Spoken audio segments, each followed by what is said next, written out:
Hey everybody, nice to meet you. I have a fancy title as it sounds, but I got dinged from, so I'm with EY, right? We actually do marketing, just so you know, and we do a lot of other fun things. So I'm here to help you guys learn a little bit about our friends here at Newell Brands, and specifically Kris.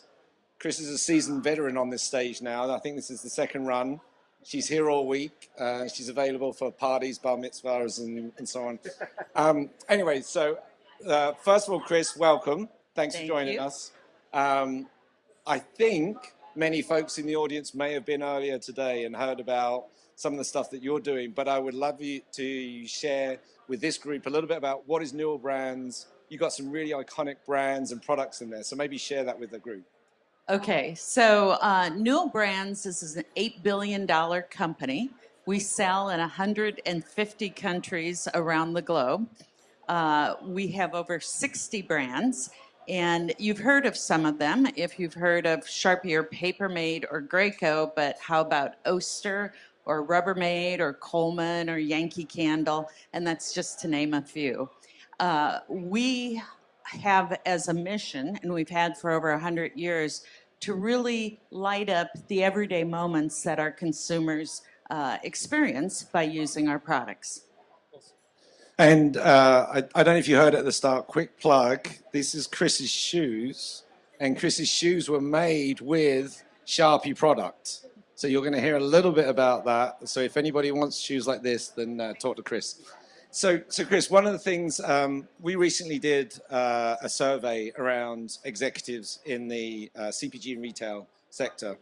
And one of the pieces of feedback they gave us was over half of them were very concerned about their ability to keep up with ever-evolving, changing needs, behaviors, desires of the consumers, and increasing pace every day. So how is Newell thinking about solving that problem and staying on top? Because I know it's a passion of yours and the firm. Yes. So back in spring of 2023, under new leadership within Newell, we embarked on really evaluating where we could play, where we were playing effectively and where we weren't. And what we saw is there was a real opportunity to up our commercial capabilities. So we doubled down, focusing on the most important brands in the most important countries. We significantly overhauled our innovation process, which I can talk about if you want. And we really said it's the deep-seated consumer insights that are going to drive our business forward from a revenue and a share standpoint. And it doesn't matter if the medium changes. It doesn't even matter if the consumer is a new age segment. What really matters is meeting the unmet consumer needs with a quality product that they see as a great value to add into their life. Perfect. The one thing I would say as well, it's not just us talking. So I'm going to offer, if you guys have questions for Kris, feel free to ask. We'll try and answer.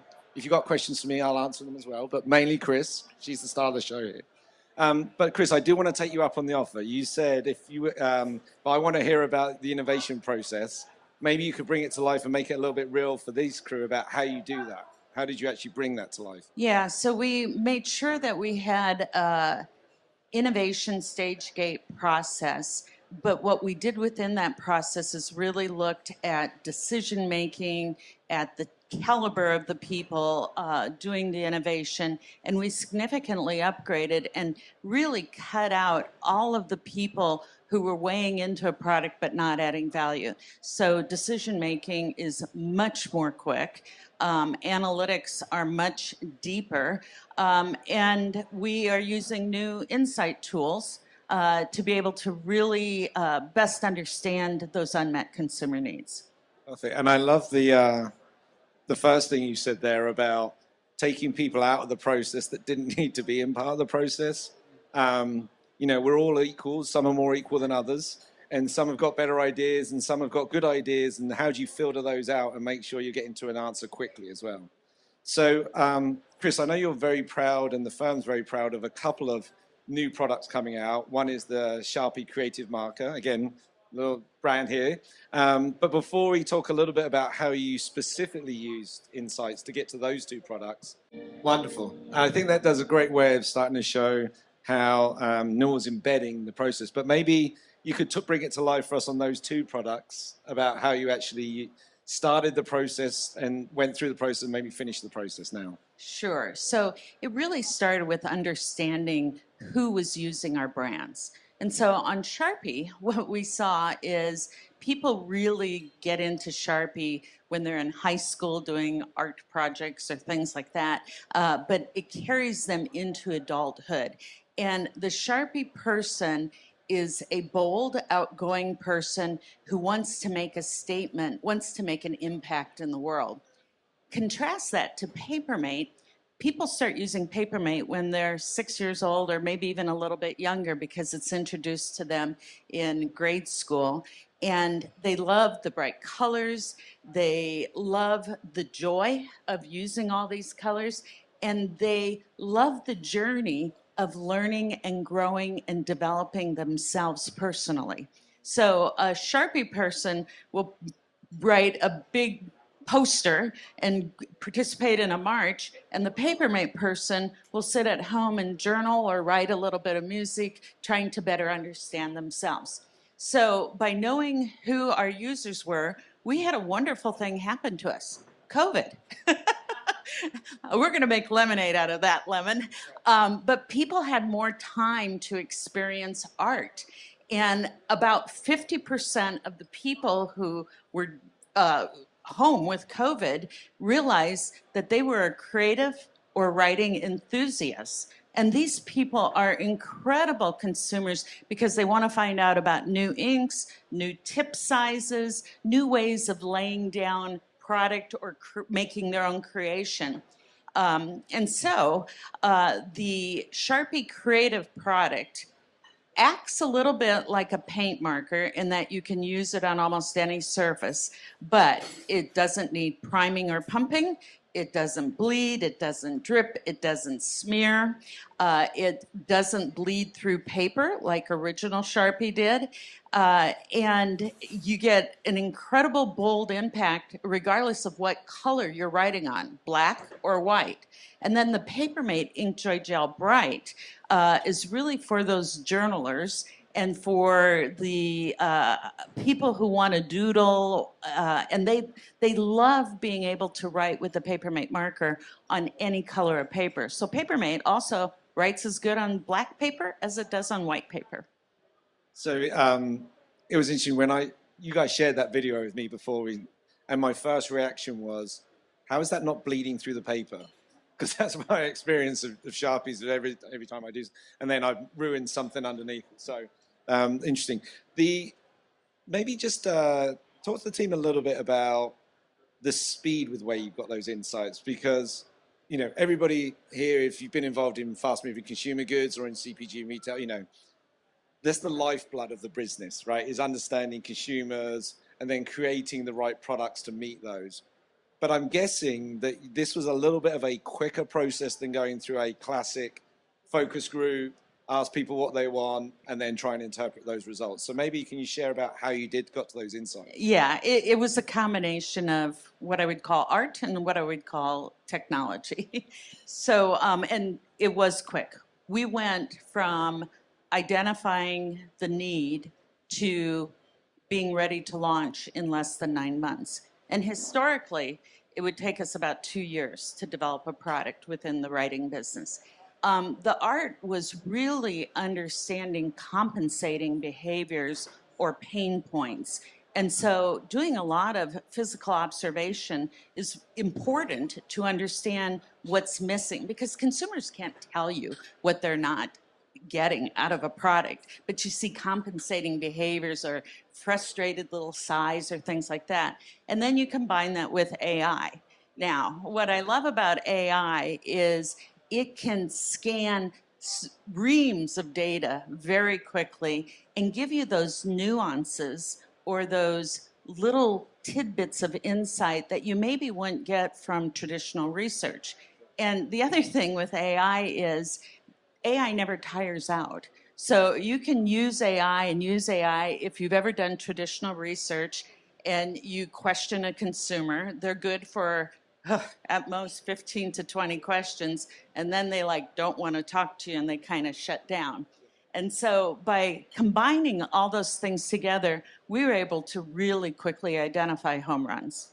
Awesome. Now, I was going to ask you a little bit about the sort of technology you use, but it sounded like you use some generative AI or at least some AI to understand and interpret. Was there any other technologies you used, or was it predominantly you lent on the AI side? The AI side was the primary driver for this particular application.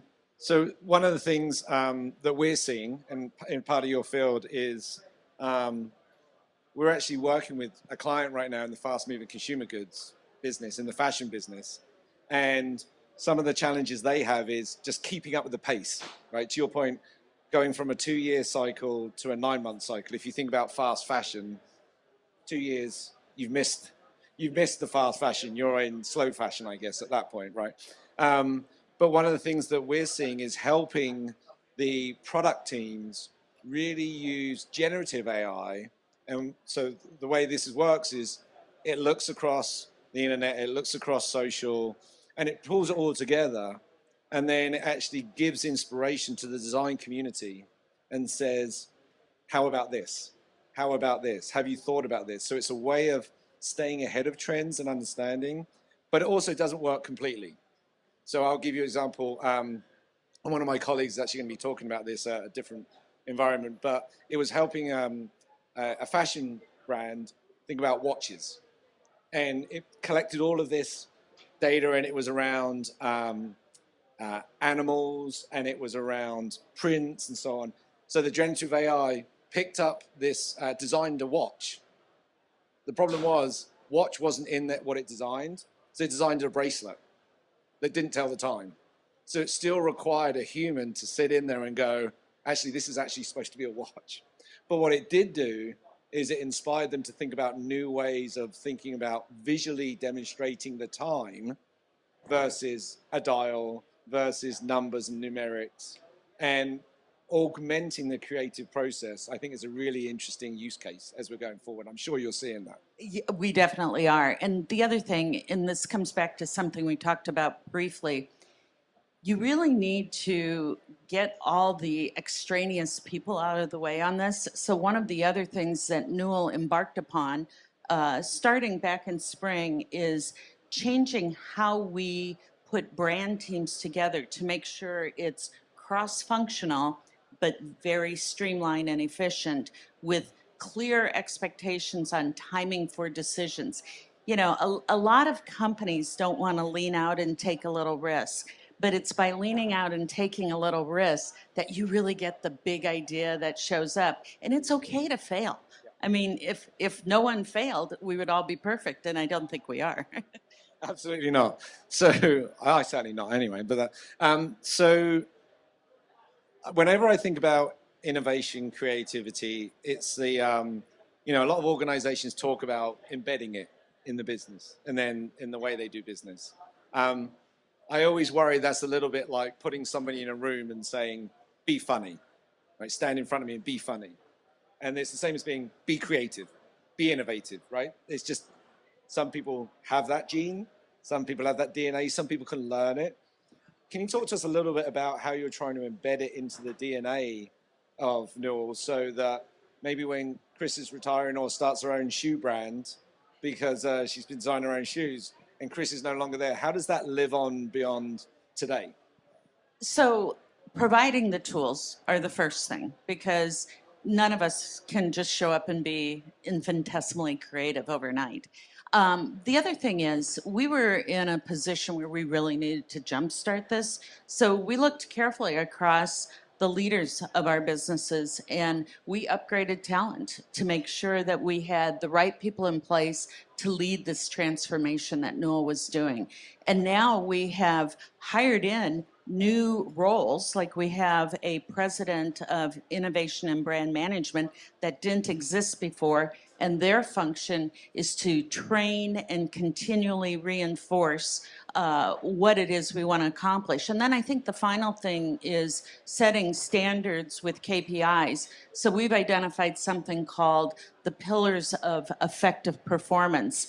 And we've highlighted where you want to perform relative to competition. And it's quite exciting because you see brands that showed up and they were good brands, and maybe they grew 10 basis points of share a year. And as we've put these pillars of effective performance in place, as we've measured to exceed competition across packaging, branding, you name it, you start to see the uptake of the brands in the marketplace growing much greater share. And it's really exciting to me because Newell, I think, is really on a trajectory for accelerated growth. So it's interesting the way you describe, bringing together sort of left brain, right brain into the process. Because a lot of the time, when we think about the innovation process, it's kind of, we don't want to put too much structure around it, right? Because we don't want to constrain innovation or creativity. But I think what you're saying is there's a time and a place for that structure. Absolutely. To help scale it as well. Mm-hmm. Right? Definitely. Perfect. So I'm going to pause for a second. Any questions for Kris? So the question was about videos being fed into AI?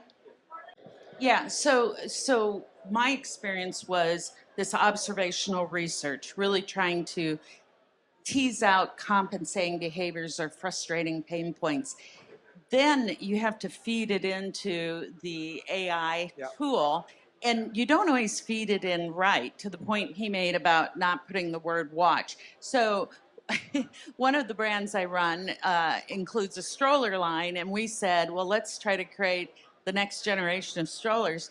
And we had some pretty wonky things come out till we figured out what the right words and coding were to really try to drive where the future of mom's needs were related to strollering around babies. So just to add, the example that I was given as well. So the observation piece is important. We do a lot of experience design work, and as part of that, observation is a big part of that, because you can't ask people a lot of the time what they need or want. What the example I was giving is, it was literally going out and we identified the type of folks that we thought were interested and the type of cohort of the brand. And then what it did is it literally watched their behavior as much as possible online, whether that was through social channels, whether that was through search, you name it. And what we believe is, and I'm sure you saw this as well, Kris, is you get real insights when you watch people doing things when they don't know they're being watched. I know that sounds creepy, so stick with me. But it's really around if you go to a focus group, people are natural people pleasers. So they're trying to give you an answer they think you want from them. And this observation allowed us to get to what people maybe couldn't articulate, or just they weren't able to articulate clearly. So does that answer your question, Maddie? I got two more. Look, see, I knew. You just got to break the die. Okay, question here. Quick question for you. So to your point, Kris, from earlier, you were saying that companies, you can't be afraid to fail, right?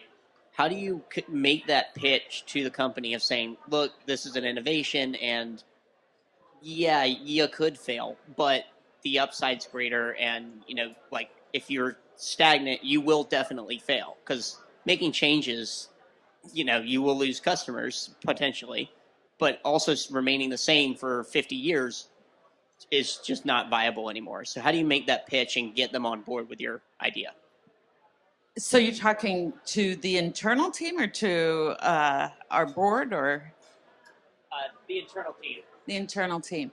As a leader, you have to model the behavior. And one of the greatest ways to model the behavior is to celebrate the biggest failure around you and to pat the team on the back and say, thank God you leaned out and tried like that. I can't wait to see what you do next time. So that's part of it. The other part of it is just looking at the facts. The best growing companies tend to be the ones who are the most innovative and who have taken the risks and leaned out. Maybe they've made a mistake, but they've picked themselves up and done better for learning from it. Yeah, the only thing I would add is my experience is what Kris is explaining isn't license just to do a bad job over and over again. What Kris is explaining is the opportunity to say, hey, we believe we've got something here. You tested that. It didn't work, maybe. You cut it off quick, the fail fast everyone talks about. But secondly is the ability to understand what really drove the failure. And was it really a failure, or was it just a poor execution on a wonderful idea? Because a lot of the time, poor execution and terrible idea get combined together. And many times it's a terrible execution on a great idea versus, vice versa. So I think being able to pass those two things become really, and I'm sure you see that Absolutely. all the time, right, Yep. Kris? Yep.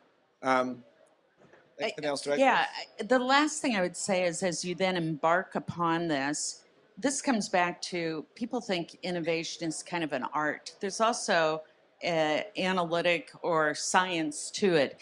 You have to say, in this amount of time, we're going to identify something that looks like it's this big. And if you don't get there, that's okay. But then move on to the next thing. Because the more you create this piece where people feel like they can ideate and create, it becomes contagious. 100%. And we got, follow on? Yes. We got 5 minutes, then we got to... Yeah, thank you. Go. I won't use 5 minutes. No, you won't, because I'm going to pass to him. But so, how do you convince them if the thing's not quite worked to the level they want it yet, but if they just want to cut bait to, or how do you say, hang on, let this play out a little bit longer, as opposed to when they're too risky for their own good. So the question is, how do you let like a new product launch stay in the market long enough to prove itself out? You're asking a good question, and I would say Newell used to suffer from this. Is we'd launch something new, we'd put 6 months of marketing support behind it, and we'd go on to the next thing. And many times, brands need advocates to become influencers. They need a longer period of time to get the awareness out there. And so if you have a good idea, now you have to do research to know you have a good idea. But if you have a good idea and it doesn't look great in the first 6 months, you need to look at what you're not doing. Are you not putting enough marketing support to drive awareness? Are you putting your marketing support in the wrong area? Are you not making sure the retailer, whether it's online or a brick and mortar, is giving it the support it needs for the bigness it can become?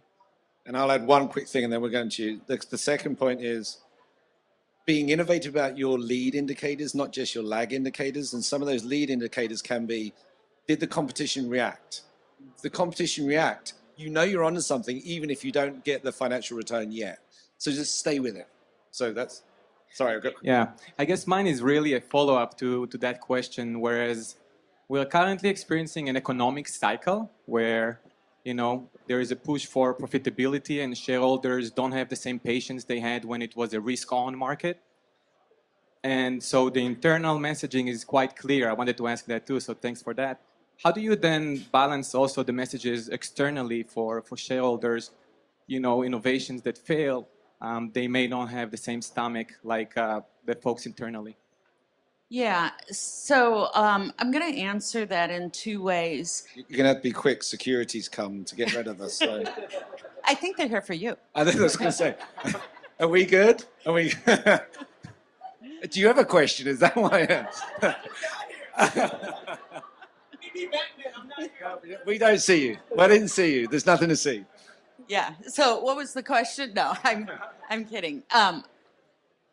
Actually, ask the question again. Internal communication, like shareholders. Okay. How do they stick with it when there's Yeah. external pressure for quick return? So I'm going to talk about the experience we had at Newell. what we found is we were buzzing along trying to do a lot of stuff and failing because we weren't investing long enough or we weren't really using the tools and setting the KPIs to have big ideas. And so we said, wait, let's pull back. What's the 20% of things we can do that are going to give us 80% or more of the benefit? And then we also communicated to the street our strategy of our turnaround and what the street would see first and what they would see second and when they would finally see the top line revenue growth. And the good news is we used a very strong strategy. We followed A.G. Lafley's Playing to Win format for how we think about strategy, how we execute against strategy. And knock on wood, it seems to be working. We're doing about 20% of the activity we used to do across all of our functions. And we are hitting the goal marks that we've said to the street. And we hope that a year from now, you're going to be seeing and hearing even more about Newell Brands. Perfect. Thank you, Kris. Thanks for everyone, and thanks for all your questions.